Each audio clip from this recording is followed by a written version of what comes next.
Hola, ¿qué tal? Muy buenas noches. Gracias por acompañarnos en Debate 22. Vamos a hablar acerca del ciberacoso a los adolescentes. Por eso nos acompaña Cándido Pérez, investigador del Early Institute. Cándido, buenas noches. Muy buenas noches, Kimberly. Un gusto estar en este espacio. Cuéntanos un poco acerca de qué es el ciberacoso para los adolescentes. Bueno, el ciberacoso en general y después aterrizamos con el tema de los adolescentes. Bueno, el ciberacoso, según el propio INEGI, que es la fuente de referencia, es cualquier forma de agresión, puede ser desde molestar a una persona o algún otro tipo de agresión contra otra persona en el ámbito de Internet o a través de algún tipo de dispositivo electrónico. Este puede ser generado por una sola persona o por un grupo de personas. ¿Cómo sucede en la mayoría de los casos? ¿Qué es lo que pasa cuando se está atacando de esta forma a los adolescentes? ¿Cuál es el contenido del acoso? Pues las formas más comunes son los mensajes agresivos. Esa es la manera más repetida en la mayoría de los casos, es eso, pero la verdad es que es muy diversa. Puede ser un mensaje ofensivo, pero también puede ser, por ejemplo, el envío de alguna imagen o un video de tipo sexual. También puede ser algún tipo de acoso a través de mensajes, de imágenes. La verdad es que son maneras muy diversas las que a través de las cuales se puede establecer estas maneras de ciberacoso. También, por ejemplo, comúnmente puede ser alguna conversación en donde haya algún tipo de agresión por escrito o incluso verbal a través de algún mensaje de audio. Como ciberacoso podríamos tipificar cuando tienes, digamos, 3, 4 personas que te odian en Twitter y constantemente te están poniendo mensajes ofensivos o mensajes coercitivos. ¿Eso aplica como ciberacoso? Sí, como te decía, el ciberacoso puede ser realizado por un solo agresor o por varios, uno, dos, 100. O sea, no hay un número específico que determine. Una sola persona ya puede ser un ciberacosador en este caso. Entonces, en ese sentido, en muchos de los casos, de hecho, la mayoría de los casos es realizado solamente por una persona a otra persona que es la agredida. En el caso que nos preocupa en Early Institute es hacia niños, niñas y adolescentes, donde generalmente se da una relación de uno a uno.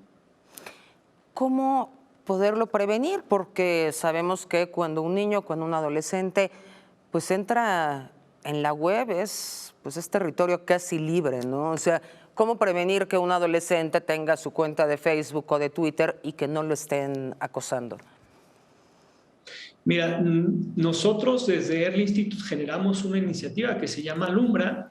En esa iniciativa hemos generado diferentes mecanismos, herramientas de prevención, particularmente en el contexto de la violencia contra niños, niñas y adolescentes en Internet. Hemos dado difusión de 5 pasos que consideramos son muy importantes.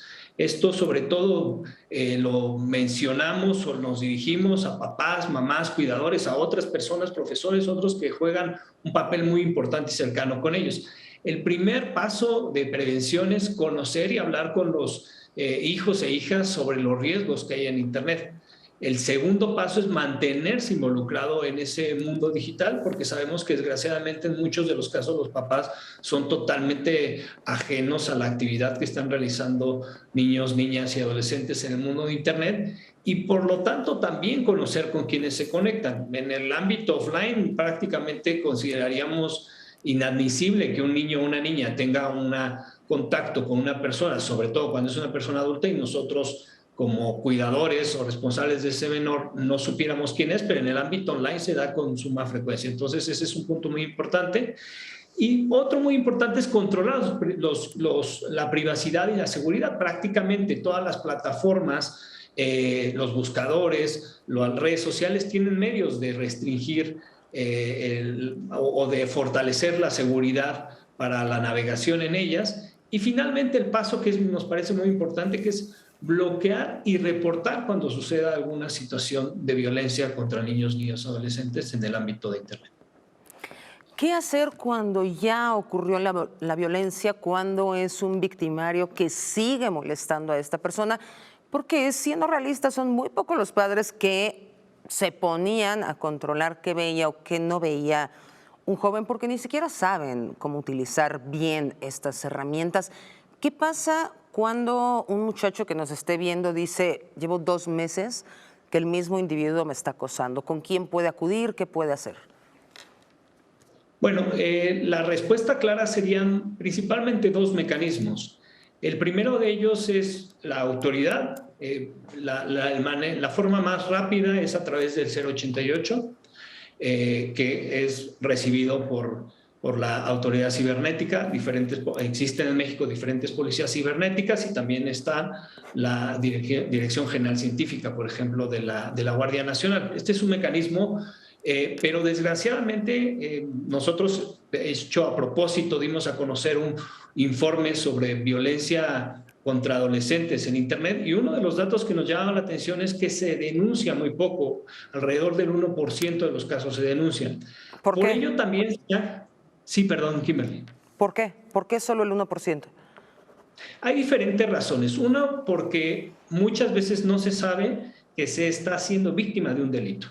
Es decir, muchas veces se desconoce que eso que está pasando, enviar una imagen o reproducir una imagen que haya sido generada por un adolescente a partir de un tercero, constituye un delito, o que existen diferentes formas de acoso que también son un delito. Entonces, mucha gente desconoce que eso es denunciable. Y también otra que es muy clara es que a veces hay mucha desconfianza de que realmente se pueda llegar a algo. Afortunadamente, también paralelamente a las acciones de las autoridades, se han generado otras líneas. Recientemente se lanzó una plataforma que se llama Te Protejo México, que es una plataforma de la sociedad civil. Se accede a través de teprotejomexico.org, a la cual muchas organizaciones como Early Institute nos hemos sumado, porque son plataformas que lo que hacen es, desde la sociedad civil, acercar un medio de reporte, y son estas plataformas las que después se encargan de hacer la canalización a las autoridades y dar seguimiento a que pasen principalmente dos cosas, porque eso es la parte más importante quizás. Una, que si hay una imagen, un video o alguna forma de vulneración que esté alojada en Internet pueda ser bajada, y por otra parte que se pueda perseguir a quien está siendo el agresor o agresor. Cándido, vamos a hacer una pausa, pero regresamos, no le cambie, está en Debate 22, todas las dudas de ciberacoso a adolescentes en redes sociales.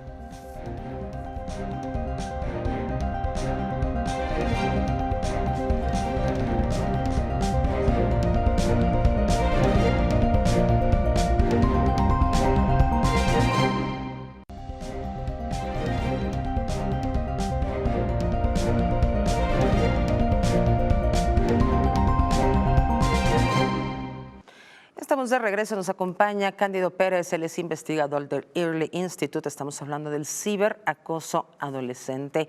Cándido, nos estabas contando con relación a estas agresiones, pero no solo es eso, ha habido muchos casos que han sido documentados, que se han llevado a la televisión, de jóvenes que hasta se suicidan por el acoso al que están siendo sometidos en Internet, en redes sociales, muchachas a las cuales desprestigian o intercambio de imágenes sexuales, esto que se llamaba las pornovenganzas, que ya está regulado un poco con la ley Olimpia.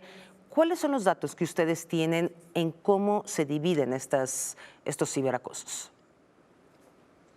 Sí, bueno, si me permites, lo primero que me gustaría decir es que estamos hablando de una problemática que no son casos. Desgraciadamente, muchos de estos casos son tan dramáticos, como comentas, que llegan a situaciones realmente preocupantes como un suicidio.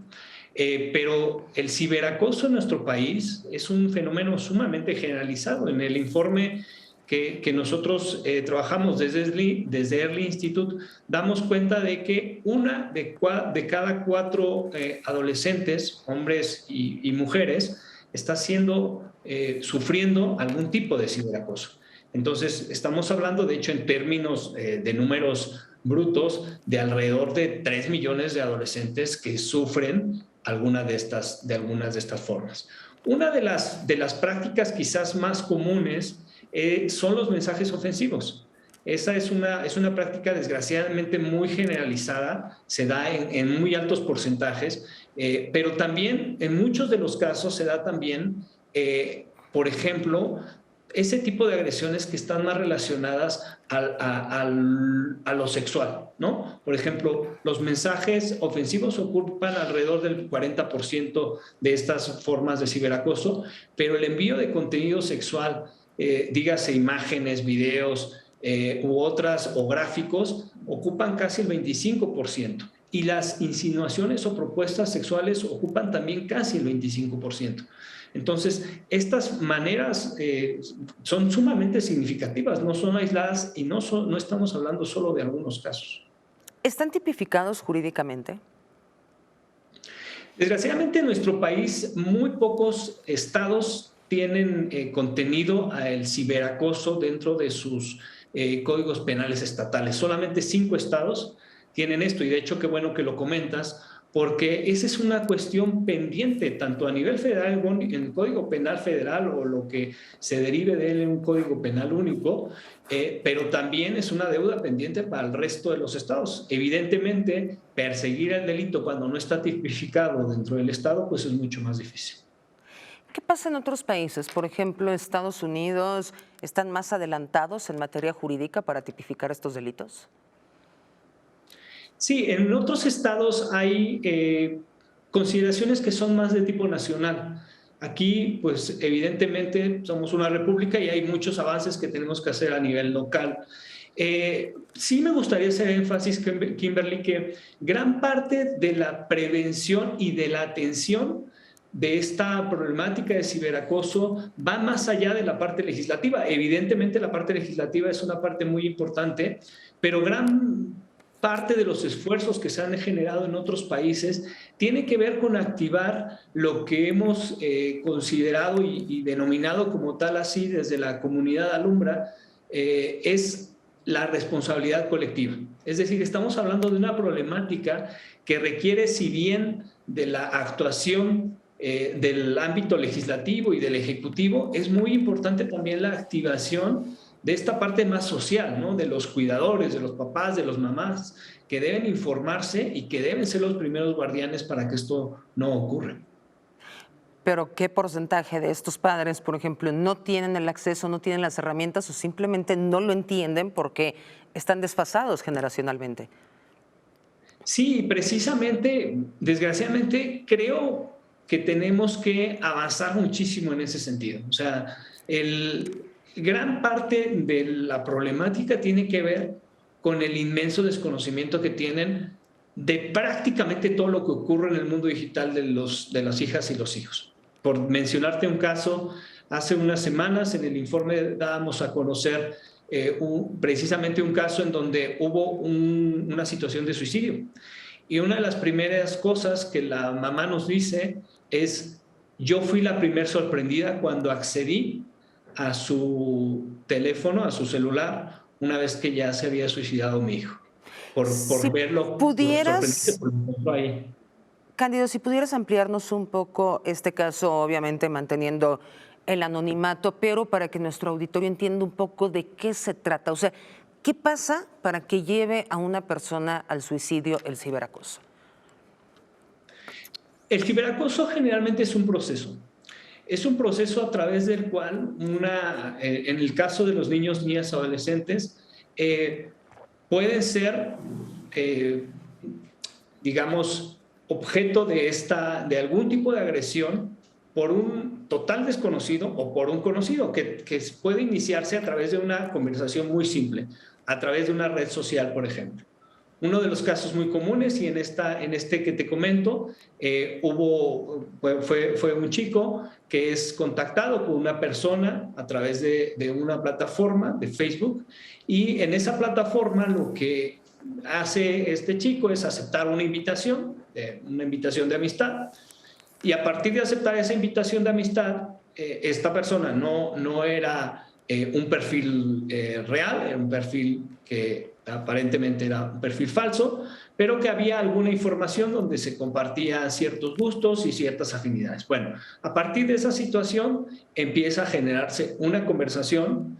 Evidentemente, este chico no tenía idea de quién era la persona que estaba del otro lado, salvo lo que esta persona comentaba. Se empieza a generar esta relación, digamos, una relación aparentemente de amistad, y evidentemente conforme va avanzando la relación, va teniendo en este caso, por ejemplo, un componente más de tipo sexual, ¿no? ¿Perdón? Se pide a este chico que en algún momento se envíe una fotografía, el chico la envía y desgraciadamente después hay otras peticiones de otras fotografías y en una de ellas este chico aparece desnudo.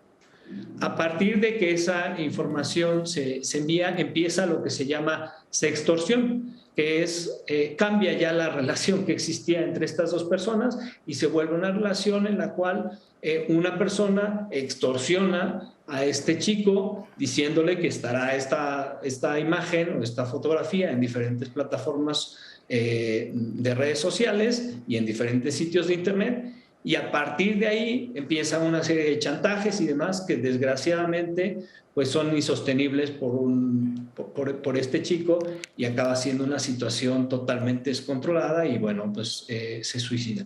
Entonces, es un caso evidentemente Cándido, sumamente Cándido, dramático. permíteme un momento. ¿Ambos se suicidan, dijiste? No, solamente el chico. Solamente el chico. La víctima se suicida después de este proceso de extorsión. ¿El rango de edad de la víctima era un adolescente? Era un adolescente. ¿Y cuánto tiempo duró esta amistad cibernética y cuánto tiempo duró el chantaje? El tiempo como tal yo no lo desconozco, es un caso que nos llega a nosotros a través de esta mamá. Tampoco nosotros podemos indagar demasiado evidentemente por la situación ante la cual se encuentra, pero lo que típicamente ocurre es que es un proceso que se da en algunos meses, no es un proceso que se da de manera rápida, porque un agresor generalmente va a hacer primero un proceso en el cual gane la confianza, ¿no? Es más, en muchos de los casos el agresor va a compartir también una fotografía, que en muchos de los casos, en la mayoría de los casos, evidentemente va a ser una fotografía falsa, y va a crear todo una situación, una vida que realmente no existe, y que cuando empieza a cambiar la relación y se vuelve una relación en la cual hay un extorsionador o un agresor, pues es cuando se torna a diferentes formas de violencia. En este caso, por ejemplo, yo hablaba de sextorsión, pero en muchos otros casos, desgraciadamente, sin que exista esto, una imagen o un video, sobre todo inclusive en aquellos casos en donde hay un encuentro de tipo sexual, se sube a una plataforma y entonces en ese momento se ve descontrolada Claro. absolutamente de parte de niños, niñas o Cándido, adolescentes. danos un segundito, tenemos que hacer una pausa, pero vamos a regresar con este ejemplo. Ya volvemos.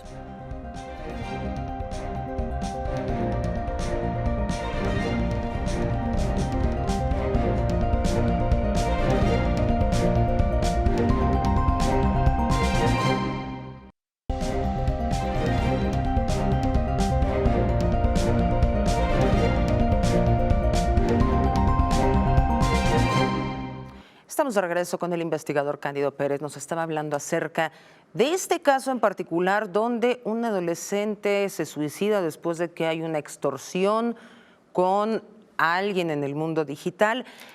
Cándido, cuando ustedes entrevistan a la madre, ¿nadie sabía acerca de lo que estaba viviendo, padeciendo, sufriendo este muchacho?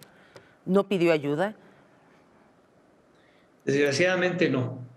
En este caso, pues la primera persona sorprendida fue la madre, que a veces nosotros, pues ahí damos por hecho de que como adultos somos los primeros protectores de una niña, un niño o algún adolescente. Y en este caso no ocurrió así.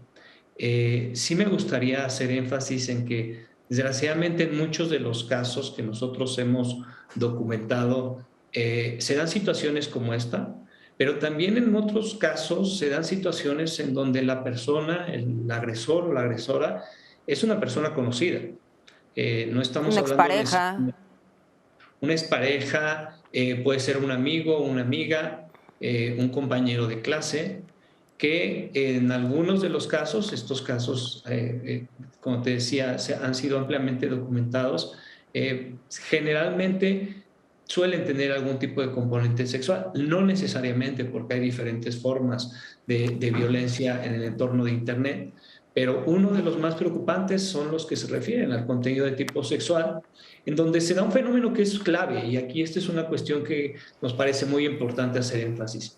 Cuando un niño, niña o adolescente autorreproduce alguna imagen o un video o confía en otra persona que va a obtener esa imagen o video, pierde absolutamente el control.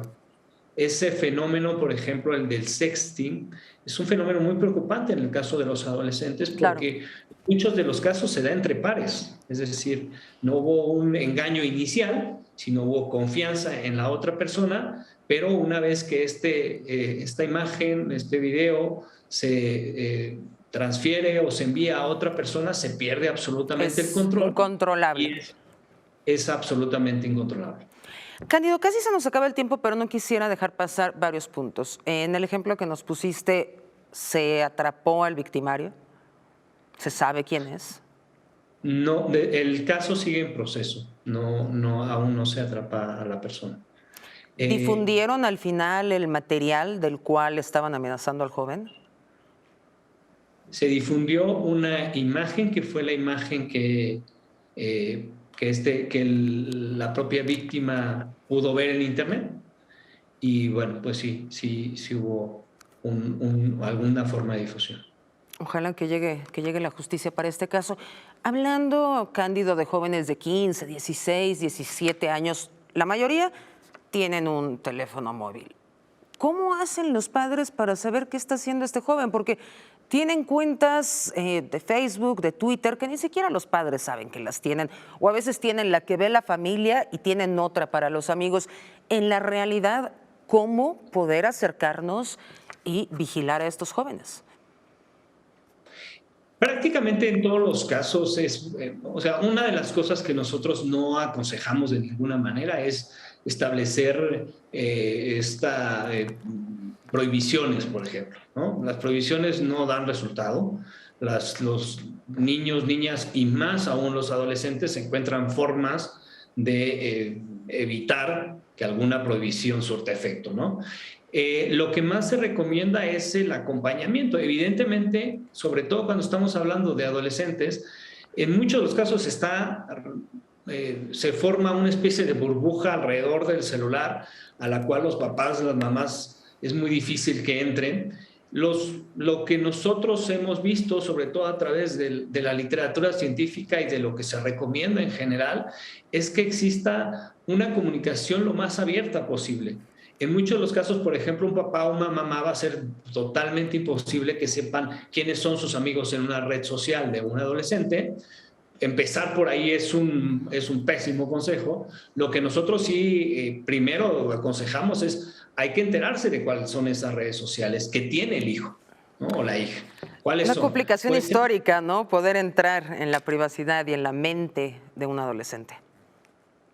Sí, la privacidad evidentemente tiene un componente pues, que el adolescente, él o la adolescente va a defender de muchas formas, pero también está la responsabilidad de los papás para tener un paso adelante en lo que esté pasando en ese mundo digital. Como te decía, en este caso, pues fue y es muy difícil de superar por el papá o la mamá de este chico el que hayan sido tan ajenos de ese mundo digital. Evidentemente hay ciertas situaciones que se nos pueden escapar, pero no podemos mantenernos tan ajenos. Entonces, uno de los puntos más importantes aquí es hacer énfasis en que los papás deben de entrada conocer qué es lo que existe en Internet, porque son los más ignorantes, perdón por la expresión, pero suelen ser los más ignorantes de cómo funciona una red social. Muchas veces es importante tener un perfil dentro de una red social independientemente del uso o no uso, cuando se tiene a un hijo o una hija que estén haciendo uso de la misma, porque si no, Cándido, ¿cómo se puede? casi nos Sí. tenemos que ir, se nos acaba el tiempo. Si hay jóvenes víctimas que nos están viendo, se pueden comunicar con ustedes para recibir acompañamiento y asesoría, porque no confían simplemente en sus padres o no les quieren contar. Sí, claro, de manera directa se pueden dirigir a Te Protejo México, que es esta línea de reporte. Si ya han sido desgraciadamente víctimas de algún tipo de violencia, ahí hay una serie de formatos muy sencillos que se pueden llenar y a través de los cuales se puede dar seguimiento a cualquier tipo de reporte. Muchísimas gracias, Cándido Pérez. Y si eres víctima de cualquier tipo de ciberacoso, ahí tienes las redes sociales, tienes el 088, también tienes nuestras redes sociales donde cuidaremos el anonimato. No están solos, los esperamos el próximo miércoles. Quédese con Pantalla de Cristal.